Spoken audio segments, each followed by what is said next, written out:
कैसे हैं आप सब। उम्मीद है आप सब खैरियत से होंगे। लास्ट लेक्चर में हम लोगों ने न्यूक्लियर फ्यूजन स्टार्ट किया था। न्यूक्लियर फ्यूजन हमारे पास क्या होता है, हमने कहा था कि ऐसा प्रोसेस जिसमें दो लाइटर न्यूक्लियाई कंबाइन होते हैं और हमें एक ऐसा हैवी न्यूक्लियाई देते हैं जिसका एटॉमिक मास लेस देन और इक्वल टू 56 होता है। मतलब हमारे पास, हम प्रोटॉन से स्टार्ट करते हैं,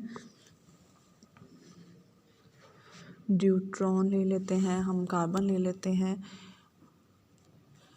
हम मैग्नीशियम ले सकते हैं, हम कोई भी ऐसे दो न्यूक्लियाई ले सकते हैं जिनको हम कंबाइन करें और रिज़ल्ट में हमारे पास जो न्यूक्लियाई या हैवी न्यूक्लियाई वो ऐसा हो कि उसका एटॉमिक मास क्या हो, लेस देन और इक्वल टू 56 हो, मतलब अप टू आयरन हो। तो अगर हमारे पास ऐसा कोई न्यूक्लियाई आता है तो उस केस में हम कहते हैं कि ये हमारे पास जो प्रोसेस है ये न्यूक्लियर फ्यूजन है।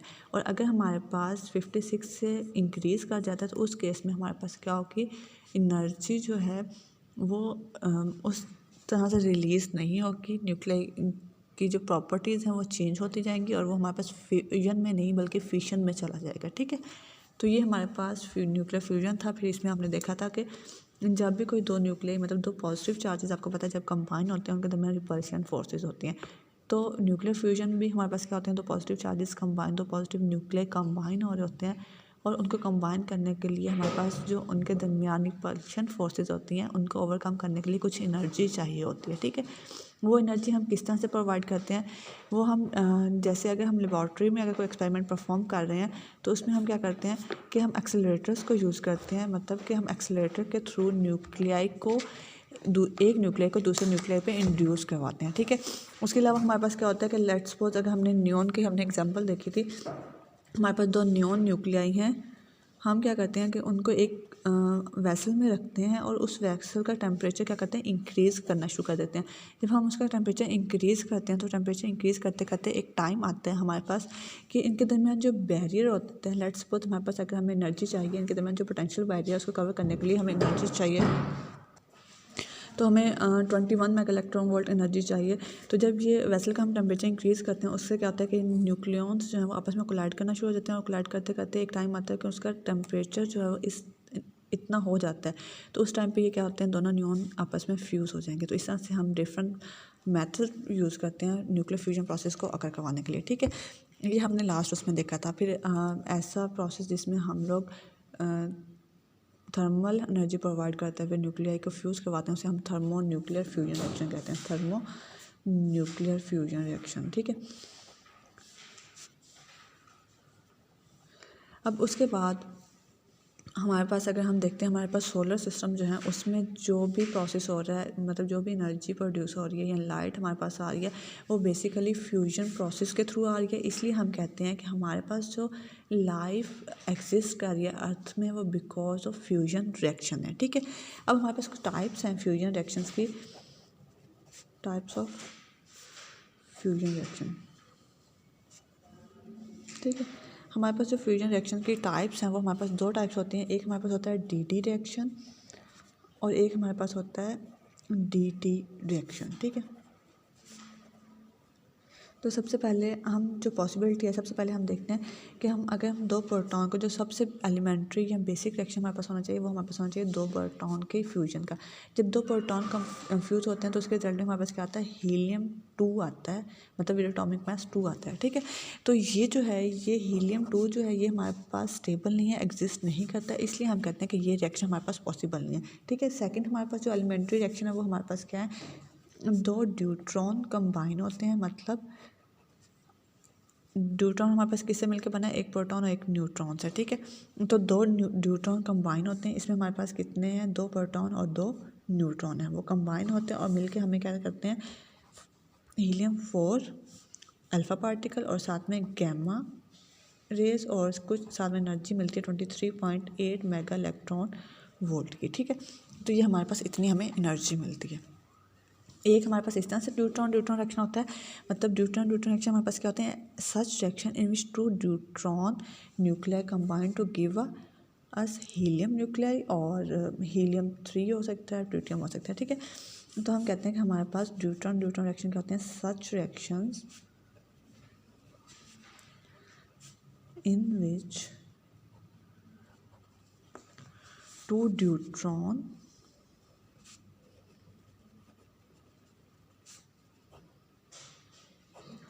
combine to give us end product, ठीक है। उसे हम कहते हैं कि वो हमारे पास डी रिएक्शन होते हैं या ड्यूट्रियम रिएक्शन भी हम इसे कहते हैं, ड्यूट्रियम, ठीक है, रिएक्शन। अब एक तो ये हमारे पास हो गया कि 2 ड्यूट्रॉन मिल और रिजल्ट में हमारे पास क्या आ गया, हीलियम। एक हमारे पास ये हो गया 2 ड्यूट्रॉन मिले और रिजल्ट में हमारे पास क्या आया, एक हीलियम का आइसोटोप आया और साथ में हमारे पास क्या है, एक न्यूट्रॉन आया और इस रिएक्शन में जो हमारे पास एनर्जी आएगी वो 3.3 मेगा इलेक्ट्रॉन वोल्ट आएगी, ठीक है। इसी तरह से हमारे पास ये है 2 ड्यूट्रॉन मिले और रिजल्ट में हमारे पास क्या है, एक प्रोटॉन आया और साथ में हमारे पास क्या आया, ट्रिटियम बचा ना हमारे पास 2 प्रोटॉन और 2 न्यूट्रॉन, ठीक है। तो 2 प्रोटॉन और 2 न्यूट्रॉन में से एक प्रोटॉन चला गया तो बाकी हमारे पास क्या बचा, ट्रिटियम बचेगा, ठीक है, 2 न्यूट्रॉन और एक प्रोटॉन, ठीक है। तो ये इस रिएक्शन में हमारे पास जो एनर्जी होती है वो about 4.0 mega electron volt energy release होती है। तो ये हमारे पास है ड्यूट्रियम रिएक्शन। अब इसके क्या एडवांटेजेस हैं, इसमें हमारे पास जो एंड प्रोडक्ट्स आते हैं, यहाँ पे आप एंड प्रोडक्ट्स देख रहे हैं, हीलियम 3 आ रहा है, हीलियम 4 आ रहा है, यहाँ पे हमारे पास ट्रिटियम आ रहा है, ठीक है। तो अब ये जो एंड प्रोडक्ट्स हैं ये हमारे पास स्टेबल हैं एज़ कम्पेयर टू अदर, ठीक है। उसके अलावा हमारे पास जो सेकंड रिएक्शन है और हमारे पास जो एनर्जी रिलीज़ हो रही है वो ज़्यादा हो रही है, इसमें हमारे पास 23.8 mega electron volt energy release हो रही है।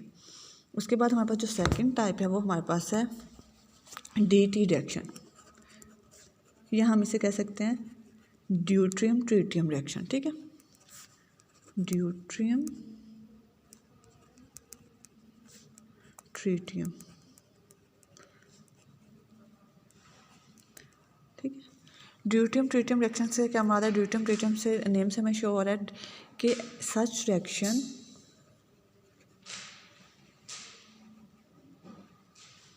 in which a deuteron and tritium combine to give a end product, ठीक है, एंड प्रोडक्ट या रिजल्ट भी हम रिजल्टेंट भी कह सकते हैं एंड प्रोडक्ट, ठीक है। तो उसे हम कहते हैं वो हमारे पास ड्यूट्रियम ट्रिटियम रिएक्शन होता है।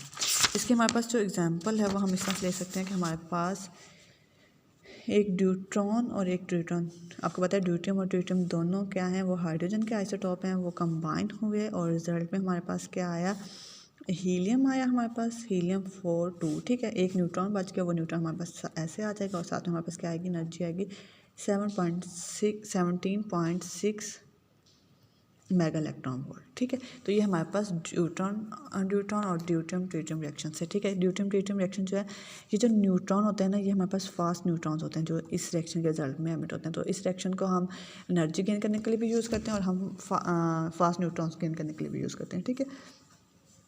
और जो हमारे पास सन में रिएक्शन हो रहे हैं ना, जिसकी वजह से हमारे पास एनर्जी रिलीज़ हो रही है या हमारे पास जो लाइट आ रही है, तो वो बेसिकली ड्यूट्रॉन से ही हमारे पास साइकिल स्टार्ट होता है, ठीक है। वो हम फर्दर डिस्कस करेंगे। तो ये हमारे पास अभी हमने जस्ट ये देखी फ्यूजन रिएक्शंस की हमारे पास टाइप्स। उसके बाद हमारे पास फ्यूजन रिएक्शन के एडवांटेजेस हैं, एडवांटेजेस ऑफ फ्यूजन रिएक्शन, ठीक है।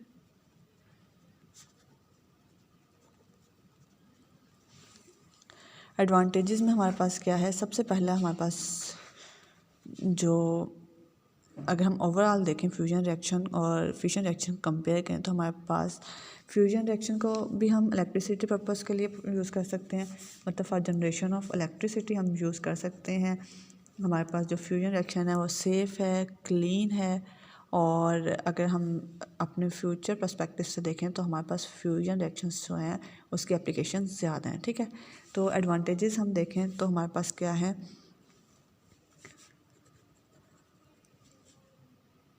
अबंडेंट फ्यूल सप्लाई, ठीक है। हमारे पास नेचर में जो ड्यूट्रियम है और ट्रिटियम है वो ज़्यादा एग्जिस्ट करते हैं एज़ कम्पेयर टू यूरेनियम, ठीक है। इन्हें हम सी वाटर से एक्सट्रैक्ट कर सकते हैं और इसे हम फ्यूजन रिएक्टर्स में भी प्रोड्यूस कर सकते हैं, लिथियम से हम कर सकते हैं। जबकि अगर हम फिशन रिएक्शन देखें, फिशन में हमारे पास क्या होता है, यूरेनियम यूज़ होती है और यूरेनियम हमारे पास रेयर है, मतलब वो बहुत कम पाई जाती है, ठीक है, as compare to fission. Second हमारे पास क्या है, सेफ़। सेकंड एडवांटेज जो है हमारे पास फ्यूजन रिएक्शन का वो ये है कि ये हमारे पास सेफ़ है अगर हम इसे फिशन रिएक्शन से कंपेयर करें। क्योंकि हमारे पास फिशन रिएक्शन क्या होता है, वो समटाइम अगर हमारे पास एक लार्ज अमाउंट में एनर्जी प्रोड्यूस होती है, उस केस में हमारे पास फिशन रिएक्शन अनकंट्रोल हो जाता है और वो ब्लास्ट के फॉर्म में एग्जिस्ट करता है। जबकि जो फ्यूजन रिएक्शन है वो हमारे पास अनकंट्रोल नहीं होता, इसलिए ये ज़्यादा सेफ़ है, ठीक है। उसके बाद हमारे पास है क्लीन।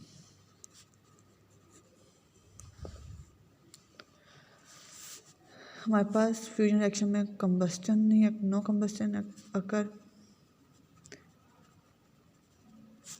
इसलिए हम कहते हैं ये हमारे पास सेफ़ होता है, ठीक है। उसके बाद अगर हम न्यूक्लियर वेस्ट की बात करें, जब हम लोगों ने फिशन रिएक्शन देखा था उसमें हमारे पास फिशन रिएक्टर्स की जब हमने बात की थी उसमें हमने देखा था कि हमारे पास जो फिशन रिएक्टर में से जो वेस्ट एमिट होती है वो भी इतनी हाईली रिएक्टिव होती है कि हम उसे ऐसे ही थ्रो नहीं कर सकते, उन्हें हमें प्रॉपर डिस्पोज ऑफ करना पड़ता है, अदरवाइज़ वो रिएक्ट करके हार्मफुल रेडिएशन एमिट करते हैं जो हमारे लिए नुकसानदेह होती हैं, लिविंग थिंग्स के लिए, डिफरेंट इन्वायरमेंट के लिए हार्मफुल होती हैं। तो अगर हम फ्यूजन में देखें तो फ्यूजन में ऐसी कोई वेस्ट नहीं होती जिन्हें हमें डिस्पोज करना पड़े या जो रिएक्ट करके रेडिएशन प्रोड्यूस करें, तो ये हमारे पास होता है, ठीक है। उसके अलावा अगर हम एनर्जी को देखें, अमाउंट ऑफ एनर्जी को, तो हमारे पास फ्यूजन रिएक्शन में ज़्यादा एनर्जी प्रोड्यूस होती है as compare to fission reaction. अब आपको याद होगा जब हमने फ्यूजन रिएक्शन किया था हमारे पास यूरेनियम डिकम्पोज हुआ था या फिशन फ्रैगमेंट्स में कन्वर्ट हुआ था क्रिप्टॉन और बेरियम में, तो उसमें हमारे पास जो एनर्जी कन्वर्ट हुई थी, प्रोड्यूस हुई थी, और 238 मेगा इलेक्ट्रॉन वोल्ट थी, ठीक है।